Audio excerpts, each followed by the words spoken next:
Sí, lo que pasa es que la Convención de 1954 sobre asilo diplomático sí incorpora un derecho, digamos, unilateral del Estado asilante, en este caso Uruguay, para determinar la situación que existe en el Perú y definir él mismo el otorgamiento del asilo, ¿no? Y si eso ocurre, si se otorga el asilo, de acuerdo con la Convención, el Perú tendría que otorgar el salvoconducto si es que Uruguay lo solicita, ¿no? Entonces, la controversia que surgiría es que tenemos una realidad en el Perú que no se condice con los requisitos para otorgar ese asilo. No hay una persecución política, no se le está acusando a Alan García de delitos políticos.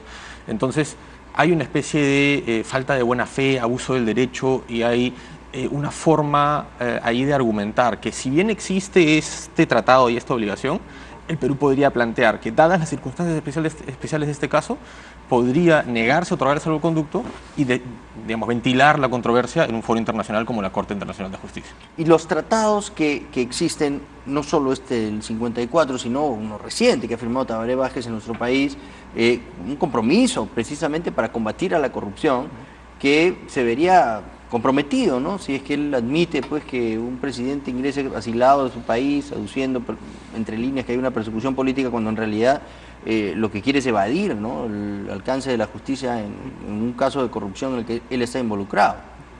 No es exactamente un tratado, es un acuerdo político. ¿Un acuerdo? Sí, es un acuerdo político que se suscribió, y creo que justamente en los últimos días, especialmente entre el martes y hoy, la Cancillería peruana ha hecho un trabajo muy importante de diversas formas y con distintos voceros tratar de justamente mostrar a la opinión pública, pero a la comunidad internacional también, de que en el Perú no hay persecución política y que por lo tanto no se estarían cumpliendo los presupuestos básicos para otorgar un asilo. Bajo esa premisa, el Estado peruano, creo yo, no tendría la obligación de otorgar un salvoconducto en la medida que el Estado uruguayo inicialmente no está cumpliendo con verificar que hay una situación de urgencia y de persecución política contra el señor García.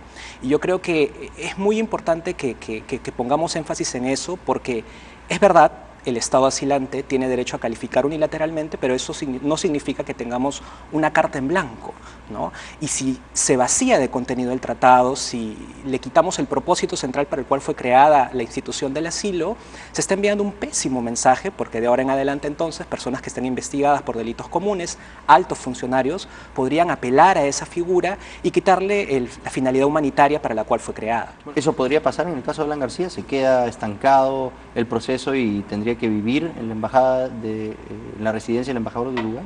Bueno, asumiendo que Uruguay le da asilo y que no se da el salvoconducto. Y que no se da el salvoconducto, en ese caso, bueno, y que el Perú no inicia un procedimiento de negociación o de demanda ante la Corte Internacional de Justicia, sería un impasse que no tiene cómo resolverse. En ese caso, sí estaría Alan García por tiempo indefinido, con una diferencia clave con el caso Assange. Como en el caso Assange, el Reino Unido no reconoce el derecho de Ecuador de otorgar un asilo diplomático, como decía Carlos, Julian Assange sí puede dar entrevistas, hacer política, hablar a la prensa. Un asilado bajo derecho internacional y de la convención misma del 54 no puede participar en política como requisito de su asilo. La misma convención señala que el Estado uruguayo puede tomar su propia determinación. Eso no quita que distintas partes puedan opinar. Por ejemplo, no solamente son las comisiones de congresistas, también son organismos internacionales e instituciones internacionales, por ejemplo, Transparencia Internacional, CEGIL, la oficina de WOLA, son entidades que han emitido también opinión. No creo que eso constituya interferencia en asuntos de Uruguay. Yo sí creo que es poco prudente que partidos políticos se acerquen al gobierno con el interés de alguna manera influir en la decisión. Yo creo que deberían dejar a la Cancillería, las Cancillerías conversar, y de hecho la Cancillería creo que ha entregado un documento importante, que justamente el propósito central es mostrar que no hay persecución política. Creo que ya sea la posición que se quiera defender, creo que es poco prudente y creo que no van a ayudar necesariamente a la causa. Quizás organismos internacionales, organizaciones de la sociedad civil sí, pero los partidos políticos creo que no son llamados a intervenir en ese fuero, ¿no? Y que creo que deben dejar más bien que sean los propios vehículos del Poder Ejecutivo, la Cancillería, quien haga ese trabajo.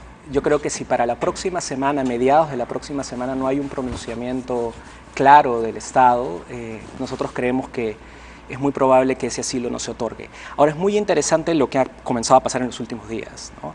Donde se muestra cada vez más que la posición de otorgamiento del asilo descolocaría muchísimo a la política exterior uruguaya y podría generar un impasse muy serio con el Estado peruano.